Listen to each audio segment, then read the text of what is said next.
विधान परिषदेत फुटलेल्या आमदारांमध्ये माझं नाव घेण्यात आलं असं शिरीष चौधरी यांनी म्हटलंय।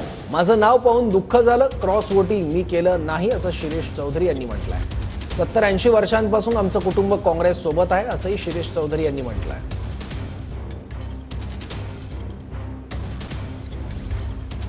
या विधान परिषदेच्या निवडणुकीमध्ये क्रॉस वोटिंग ज्यांनी केलं त्यामध्ये माझं नाव आल्याचं मी काल यूट्यूबवरती क्लिपमध्ये पाहिलं।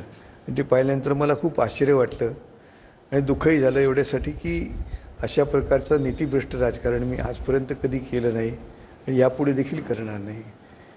जे पटलं नाही तर एक वेळ स्पष्ट तोंडावर सांगू की आम्हाला जर पटत नाही आम्ही हे करणार नाही। नेते जरी असले तरी त्यांना स्पष्ट हे सांगू आम्ही करणार नाही। परंतु लवाडी करणं आणि क्रॉस वोटिंग करणं ही भूमिका मी आयुष्यात कधी घेऊ शकणार नाही, घेणार नाही। 70-80 वर्षापासूनची आमची कुटुंबाची परंपरा आहे काँग्रेसच्या विचारासोबत काम करण्याची। माझे आजोबा, माझे वडील, मी आम्ही सगळे निष्ठेने काँग्रेसच्या विचारात श्रद्धा ठेवून काम करत राहिलो। त्यामुळे आज केवळ काहीतरी थातूरमातूर फायद्यासाठी आम्ही आपल्या पक्षाची निष्ठा सोडून द्यावी असं कोणतीही परिस्थिती आमच्यावर आलेली नाही आहे।